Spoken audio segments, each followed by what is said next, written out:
Hi students, biology में केतन राल के साथ आप सबका स्वागत है। और आज से हम नया हमारा चैप्टर शुरुआत करेंगे। Chapter 2 biological classification. Biological classification friend, chapter first में हमने क्लासिफिकेशन के बारे में जानकारी प्राप्त की कि किस तरह से चीज़ों को डालते हैं। मतलब कोई भी चीज़, अगर हमें कोई भी चीज़ या स्पीसीज़ मिली तो स्पीसीज़ को हम किस तरह से स्पीसीज़ है, देन जीनेरा है, देन ये वो इस तरह से बांटते हैं। बायोलॉजिकल क्लासिफिकेशन का मतलब क्या है? पूरे अर्थ में जितनी भी स्पीसीज़ है या जितने भी एनिमल है या जितने भी प्लांट है, उनको एक्चुअली हमने किस तरह से बांटा है। मतलब समझो कि हमारा हमने जो क्लासिफिकेशन पढ़ा आगे चैप्टर फर्स्ट में, इसमें दो हमने क्या किए, दो किंगडम लिए कि नहीं? कौन सा किंगडम लिया? हमने लिया प्लांट किंगडम एंड देन हमने क्या लिया? Animal kingdom. तो ये दो किंगडम वाला क्लासिफिकेशन हमने चैप्टर फर्स्ट में पढ़ा। देन हम फाइलम लिए, ये लिए, वो लिए, फिर हमने स्टार्ट किया इस तरह से। तो प्लांट किंगडम लिया एंड एनिमल किंगडम लिया। पर जब क्लासिफिकेशन की आगे चीज़ें होती गई तब हमें जाके पता चला कि प्लांट और एनिमल के सिवा और भी चीज़ें हैं इस दुनिया में। समझ में आया? तो ये क्या चीज़ें हैं, किस तरह से आगे था, कैसे काम किया, किसने सबसे पहले शुरू किया, ये सब चीज़ों का सफ़र हम जो है यहाँ से शुरू करेंगे। अब देखो, सबसे पहले जिसने काम शुरू किया, इसमें मैंने कहा था ना कि जो सबसे पहले काम शुरू करता है उसको क्या कहते हैं हम? फादर। तो सबसे पहले यहाँ पे काम शुरू किया किसने? फादर ऑफ बायोलॉजी ने। और वो क्या नाम था उनका? एरिस्टोटल। तो एरिस्टोटल ने सबसे पहले काम शुरू किया यहाँ पे क्लासिफिकेशन का। एरिस्टोटल जन्मे थे 384 BC में और उनकी डेथ हो गई 322 BC। अब एडी और बीसी के बारे में आपको पता होना चाहिए, आपने 10th पास किया है। तो बीसी क्या होता है, एडी क्या होता है? अगर 2020 अभी चल रहा है और मैं आपको बता रहा हूँ 384 BC की बात, तो यहाँ पे 2020 प्लस 384 यहाँ पे प्लस हो जाएगा और इतने सालों, मतलब 2400 साल, जितने सालों पहले की बात है, बराबर। तो और अगर 384 एडी होता तो यहाँ 2000 में से माइनस हो जाता, 1700 साल पहले की बात है। इस तरह की चीज़ें यहाँ पे है। तो एरिस्टोटल 384 BC में आए थे, ग्रीक फिलोसोफर थे। तो ये सबसे पहले साइंस शुरू किया तो सारे ग्रीक फिलोसोफर थे। इन लोगों ने बहुत कुछ ज़्यादा जानने का ट्राई नहीं किया, उन्होंने बस यही बोला कि भाई ये जो चीज़ें अर्थ पे है उसको मैं जानने का ट्राई करूँगा कि है क्या। तो उन्होंने, एरिस्टोटल उन्होंने जो है वो चीज़ें प्लांट एंड एनिमल के तौर पे ऐसे डिवाइड की। उन्होंने क्या दिया, डिवाइड किया? क्लासिफिकेशन जो एरिस्टोटल ने दिया, इन्होंने कहा ये कि ये प्लांट है, देन दूसरा क्या है? एनिमल है। अब प्लांट में उन्होंने तीन चीज़ें की, कौन कौन सी? एक तो हर्ब्स, दो जो है वो श्रब्स, तीन जो है वो क्या है? ट्रीज। तीन चीज़ें, बराबर। हर्ब्स जो है, श्रब्स जो है एंड ट्रीज जो है, तीन चीज़ें उन्होंने कहा। हर्ब्स मतलब जो है वो ऐसे छोटे से पौधे, बराबर, छोड़ जिसको कहते हैं गुजराती में। श्रब्स मतलब एकदम ग्रास जैसा एंड ट्रीज मतलब ट्रीज। समझ में आ गया? श्रब्स मतलब ग्रास जैसा, हर्ब्स मतलब ऐसे हमारा जो तुलसी का पौधा होता है ना, उसको उन्होंने हर्ब्स में डाल दिया। श्रब्स मतलब ग्रास में डाल दिया। और ट्रीज, उन्होंने कहा प्लांट, ऐसे तीन तरह के प्लांट है, बात खत्म हो गई। एरिस्टोटल ने जब उन्होंने एनिमल का क्लासिफिकेशन किया तो उन्होंने दो चीज़ों में डाला, बराबर। एनाइमा, एनाइमा और एक अनाइमा। इनाइमा एंड एनाइमा, ऐसे, बराबर। जो इनाइमा था, इसका मतलब क्या है कि animals have red blood. Animals जो है हैव रेड ब्लड, मतलब जो भी एनिमल्स है जिसका रेड ब्लड है वो इनाइमा में आएगा। अनाइमा जो है जिसका रेड ब्लड नहीं है, डोंट हैव रेड ब्लड। हाँ होते हैं, ऐसे भी एनिमल होते हैं जिसके रेड ब्लड नहीं होते। आर्थ्रोपोडा होता है जो ब्लू होता है। रेड ब्लड क्यों होता है? हीमोग्लोबिन की वजह से होता है, iron base haemoglobin. Blue blood किस वजह से होता है? हीमोसाइनिन की वजह से होता है। आगे हम देखेंगे। अब रेड ब्लड वालों में भी दो उन्होंने किया, क्या किया? एक तो विविपेरा, और एक जो है वो क्या है? ओविपेरा। विविपेरा का मतलब है जो यंग वन, बच्चे को जन्म दे, बराबर, give birth to young one. और यहाँ ओविपेरा का मतलब है लेज एग, जो अंडे दे। तो ये काम किसने किया? एरिस्टोटल ने किया। क्या किया? Plant and animal, anaima enaima anaima, animal have red and then vivipara and ovipara. ये जो क्लासिफिकेशन था वो किसने दिया? एरिस्टोटल ने दिया। उसने कहा इस तरह से काम शुरू हुआ है। तो ये फादर ऑफ बायोलॉजी है, बराबर, इन्होंने काम शुरू किया है। और बायोलॉजी एंड जूलॉजी दोनों के फादर है, father of biology and zoology दोनों के ये फादर है। यहाँ पे इन्होंने जो काम शुरू किया, इसके बाद थिंकिंग शुरू हुआ है एक्चुअली, इसलिए फादर कहते हैं। फिर हम जोड़ते गए चीज़ों को, यहाँ पे जोड़ा, यहाँ पे जोड़ा, यहाँ पे जोड़ा, चीज़ों को जोड़ते गए और काफिला जो है वो आगे बढ़ता गया। ठीक इसके बाद, मतलब एरिस्टोटल के बाद जो है जो इंसान आए और जिन्होंने थोड़ा बहुत जो काम किया और जो हमें जानना चाहिए वो है थियोफ्रास्टस। कौन थे?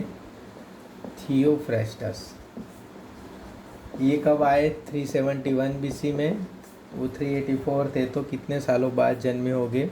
और 287 बीसी में वो उनकी डेथ हो गई, बराबर। बीसी की बात जो है वो उल्टी चलती है। थियोफ्रास्टस जो है वो भी नेटिव कहाँ के थे? ग्रीक के थे। और ये जो है वो फादर ऑफ बॉटनी है, बराबर। तो ऑब्वियसली उन्होंने ये जो है एरिस्टोटल का प्लांट वाला जो क्लासिफिकेशन है उसमें एक और ऐड कर दिया चीज़ें, बराबर। उन्होंने क्या किया? हर्ब्स, श्रब्स, ट्रीज, ये तीन तो थे एरिस्टोटल का। और उन्होंने एक श्रब्स के आगे और भी चीज़ ऐड कर दिया, अंडर श्रब्स, एकदम पतली घास। उन्होंने कहा कि घास के नीचे भी और ग्रास के नीचे भी और भी ग्रास होती है, तो ये अंडर श्रब्स करके उन्होंने उसमें डाल दिया। तो यहाँ प्लांट को उन्होंने 4 पार्ट में बांट दिया था। दूसरा, उन्होंने हमें कुछ वर्ड दिए, बराबर, हम प्लांट के लिए और अब तो बहुत चीज़ों के लिए यूज़ करते हैं। एन्युअल, बराबर, वंस अ ईयर, मतलब कोई भी प्लांट होगा तो एक बार फ्रूट देता होगा तो हम एन्युअल कह सकते हैं। देन दूसरा वर्ड दिया बायनियल, वर्ड दिया ट्वाइस अ ईयर। बायनियल क्या होता है? ट्वाइस अ ईयर होता है। एंड पेरेनियल, जो है वो थ्रू आउट द ईयर। तो एन्युअल, बायनियल एंड पेरेनियल जो है वर्ड वो किसने दिए थे?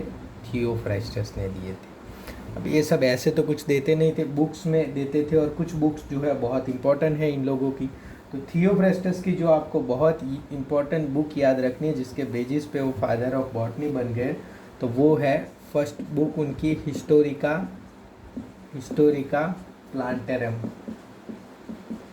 प्लांटेरम। दूसरी जो बुक है वो कॉजिस ऑफ प्लांट।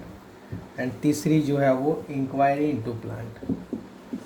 थर्ड जो है वो क्या है? Inquiry into plant. ये 3 बुक्स जो है वो थियोफ्रास्टस के ये फर्स्ट बुक है। फर्स्ट बुक ऑफ बॉटनी है Historica Plantarum, first book of botany, बराबर। इसमें आपको बॉटनी कुछ भी नहीं पता चलेगा, थोड़ा बहुत चीज़ें लिखी है उसमें, 80% तो चीज़ें गलत होगी क्योंकि वो अभी के रिसर्च और तब के रिसर्च एक नहीं थे। अब देखो इसके बाद हमें ये बीसी की बात है और इसके बाद हमें कब पढ़ना है? अब हमें सीधा पढ़ना है कैरोलस लिनियस को। बीच में बहुत सारे लोग आए पर जो इम्पोर्टेंट से इम्पोर्टेंट लोग थे उनको हमें पढ़ना है। ये सारे फादर है तो हमने फादर ऑफ बायोलॉजी पढ़ दिए, जोलॉजी पढ़ दिए, फादर ऑफ बॉटनी पढ़ दिए। अब हम किसको पढ़ेंगे? अब हम जो है वो फादर ऑफ टैक्सोनॉमी को देखेंगे, और वो कौन थे? लिनियस। बराबर है, कैरोलस यहाँ पे हुआ है शायद, कैरोलस लिनियस। अब ये जो लिनियस थे वो उनका बर्थ कब हुआ था? 23 में 1707 से 10 जनवरी 1778 तक ये इस दुनिया में थे। बराबर। तो कैरोलस लिनियस जो थे उन्होंने क्या किया? स्वीडिश थे, देखो ये स्वीडन के थे, स्वीडिश बॉटनिस्ट थे। बराबर। उनका पूरा नाम क्या था? कार्ल वॉन लिन था, पर उन्होंने खुद ने ही कैरोलस लिनियन कर दिया। क्यों? क्योंकि उन्होंने बायनोमियल नोमेनक्लेचर दिया ना। बराबर। तो उन्होंने बायनोमियल नोमेनक्लेचर दिया तो अपना खुद का ही नाम जो है वो बायनोमियल कर दिया कि दो नाम ही रखता हूँ मैं, कैरोलस लिनियस। अब इन्होंने क्लासिफिकेशन में क्या किया? इन्होंने क्लासिफिकेशन में क्या ऐड किया? उन्होंने प्लांट के क्लासिफिकेशन में जो है वो इन्होंने दो तरह के क्लासिफिकेशन बनाए, Animalia and Plantae, and 24 type के प्लांट जो है उन्होंने ढूंढ निकाले। It's not important. तो एनिमलिया एंड प्लांटी उन्होंने कर दिया, और 24 टाइप के प्लांट जो है उन्होंने ढूंढ निकाले। उन्होंने कौन कौन सी बुक लिखी थी? कौन सी बुक में उन्होंने लिखी थी? तो देखो, एक तो सबसे पहले उनकी बुक, बहुत इम्पोर्टेंट जो बुक है वो है स्पीसीज प्लांटेरम। स्पीसीज प्लांटेरम, ये स्पीसीज प्लांटेरम नाम की बुक में उन्होंने, देखो वहाँ पे थियोफ्रास्टस ने क्या किया था? 4 चीज़ें कर दी। यहाँ पे आगे जो है वो तो क्या किया था? एनिमल एंड प्लांट में एरिस्टोटल ने एनिमल एंड प्लांट को अलग किया था, प्लांट को 3, एनिमल को फिर से 2। तो एनिमल में तो ज़्यादा नहीं पता चलता, पर प्लांट में लोग जो है वो आगे चेंज करते गए हैं। समझ में आया? तो स्पीसीज प्लांटेरम सबसे पहली बुक थी, उसमें उन्होंने 5900 प्लांट स्पीसीज़ को पहचान के उनके बारे में लिखा है। बराबर। फिर दूसरी बुक बहुत इम्पोर्टेंट थी, सिस्टेमा नेचर।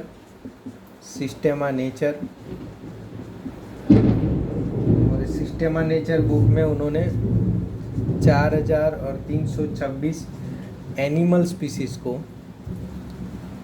स्पीसीज़ को पहचान के लिखा है। बराबर। तो स्पीसीज प्लांटेरम है 5900 प्लांट स्पीसीज, सिस्टेमा नेचर है 426 एनिमल स्पीसीज। और ये दोनों बुक्स कब पब्लिश हुई? 1 मई 1753, और ये 1 अगस्त 1758। ये डेट क्यों इम्पोर्टेंट है? क्योंकि तब जो है ICBN एंड ICZN ने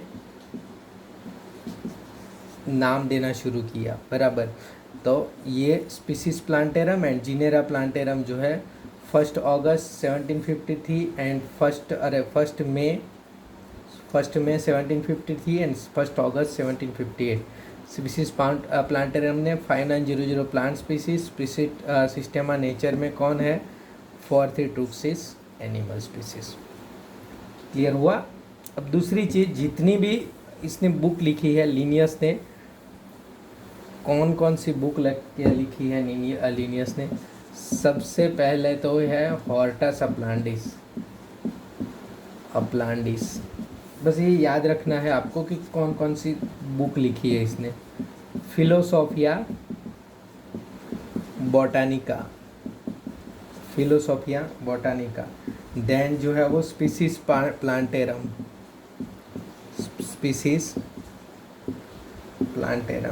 देन जो है वो सिस्टेमा नेचर एंड जीनेरा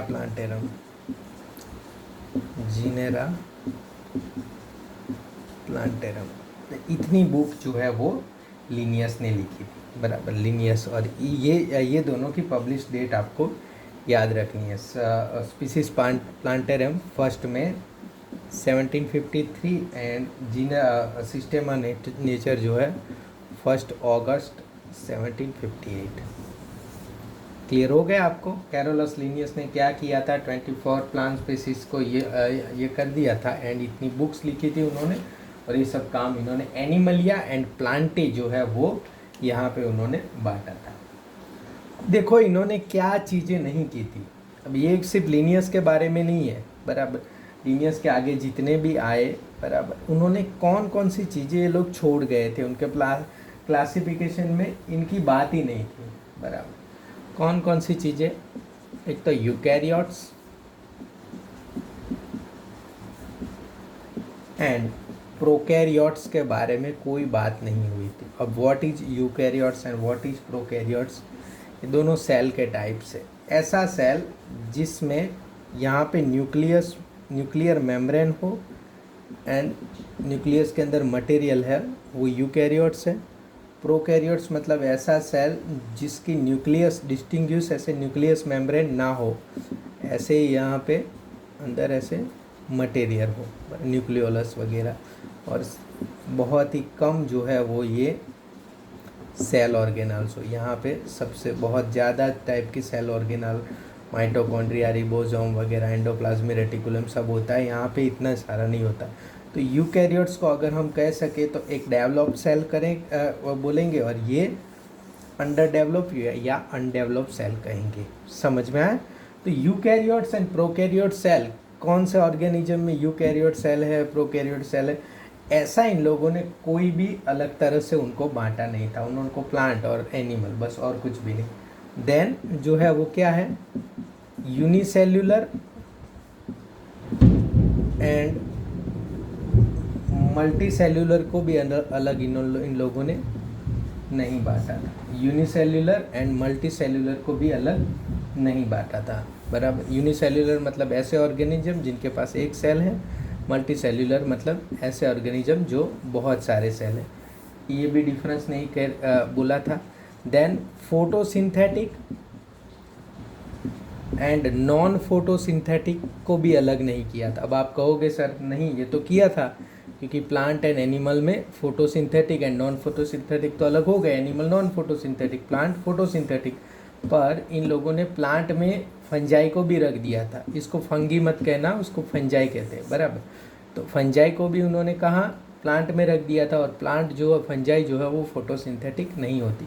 तो इसके बीच में भी इन लोगों ने डिफरेंट नहीं किया था।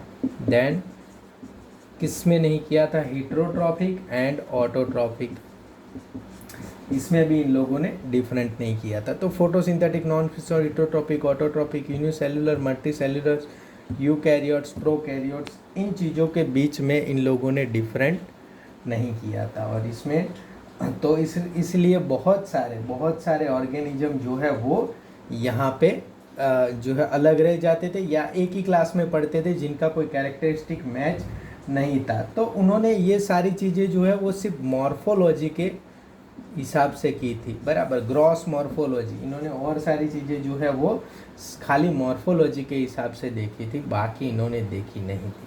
तो बाकी जो है चीज़ें उनको देखना ज़रूरी था कि कौन कौन सी चीज़ें किस किस हिसाब से। तो वो सारी जो चीज़ें हैं जो वो कहाँ देखी थी, आगे के जो क्लासिफिकेशंस आए या आगे के जो क्लासिफिकेशंस है इनमें इन लोगों ने देखी थी। हम बुक में से देख लेते हैं क्या यहाँ पे हमें चैप्टर 2 में कहते हैं कौन सी चीज़। देखो, since the dawn of civilisation there have been many attempts to classify living organism. It was done instinctively, not using criteria that were scientific, बराबर, but born out of need to use organism for our own use, for food, shelter and clothing. Aristotle was the earliest to attempt a more scientific basis for classification. उन्होंने अपने food और shelter या clothing के लिए जो भी था ऐसे क्लासिफिकेशन कर दिए थे, बराबर। बाकी उन्होंने कोई बहुत ज़्यादा अच्छा अटैम्प्ट नहीं किया था। एरिस्टोटल ने सबसे पहले किया। He use simple morphological characters to classify plants into trees, shrubs and herbs. Also divides animal into 2 groups, those which have red blood and those which did not. इसको इनाइमा हमने अच्छे से नोट्स में लिखा. In Linnaeus time 2 kingdom system of classification with plantae and animalia. Linnaeus ने उनको, यहाँ पे थियोप्रेस्टस को दिया ही नहीं, सीधा लिनियस दे दिया। तो प्लांटे और एनिमल या दिया था। Kingdom was developed that include all plants and animal respectively. This system was use till very recently. यहाँ पे रिसेंट टाइम तक ये सिस्टम यूज हुई थी। This system did not distinguish between eukaryotes and prokaryotes. Eukaryotes and prokaryotes, unicellular, multicellular, photosynthetic, non photosynthetic, green algae, fungi, organism. Classification of organism into plants and animals was easily done and was easy to understand, but a large number of organisms did not fall into either category. मतलब कुछ तो organism कहीं भी कोई category में आ ही ना सके, इस तरह के थे, बराबर। Hence the two kingdom classification use for long time was found inadequate. Need was also felt for including beside gross morphology other characteristic like. तो उन्होंने कहा कि ये सिर्फ मॉर्फोलॉजी के सिवा, मतलब ये जो सिर्फ मॉर्फोलॉजी यूज़ किया है, इसके सिवा और भी कैरेक्टर यहाँ उनको ऐड करने चाहिए। कौन कौन से कैरेक्टर जो है वो इन्होंने ऐड करने का उनको लगा कि ये जो कैरेक्टर उनको ऐड करने चाहिए, कौन सा है? एक तो जो है वो सेल स्ट्रक्चर, हमें सेल स्ट्रक्चर इन्होंने कहा ऐड करना चाहिए। नेचर ऑफ वॉल, मतलब सेल वॉल किससे बनी है, सिर्फ सेल वॉल नहीं। फिर मोड ऑफ न्यूट्रिशन उन्होंने सोचा हमको ऐड करना चाहिए कि कैसे ये लोग न्यूट्रिशन लेते हैं। फिर उन्होंने क्या सोचा कि habitat and methods of reproduction, asexual है या सेक्सुअल है, वो हमें ऐड करना चाहिए। एंड देन इवोल्यूशनरी रिलेशनशिप, मतलब दो ऑर्गेनिज्म जो है वो इवोल्यूशन उनका हुआ या एक से एक, जैसे कि प्रोकैरियोट्स था एंड देन यूकैरियोट्स हुआ, या इवोल्यूशन से कहाँ से आ रहा है, उनके रिलेशंस क्या है, उसको भी हमें ऐड करना चाहिए। ये सारी चीज़ें हमने सोचा, बराबर। Nature of wall relations beside gross morphology, सिर्फ मॉर्फोलॉजी के सिवा ये सारी चीज़ें ऐड करना चाहिए। Classification system for the living organism have hence undergone several changes over time. So plant and animal kingdom have been a constant under all system, बराबर। उन्होंने कहा बहुत सारी चेंज होती गई, पर ये प्लांट एंड एनिमल तो रहे ही रहे सभी जगहों पे, बराबर। The understanding of what groups organism be included under this kingdom have been changing. Plant और एनिमल में कौन से रहने चाहिए एंड कौन से नहीं रहने चाहिए, वो चेंजिंग होता गया, बराबर। The number and nature of other kingdom have also been understood differently by different scientist over time. तो अलग अलग साइंटिस्ट के द्वारा अलग अलग सिस्टम में उनके जो चीज़ें हैं वो समझी गई है, समझ में आया। तो यहाँ पे हमने देखा कि भाई अर्ली क्या था, किस तरह से चीज़ें जो है वो बटी थी, कौन कौन से साइंटिस्ट आए थे, उन्होंने क्या काम किया था। अब हम देखेंगे कि अब जो मॉडर्न क्लासिफिकेशन जो है हमारा, वो हम किसको मानते हैं और इसको कैसे पढ़ना चाहिए। Thank you student, thank you very much.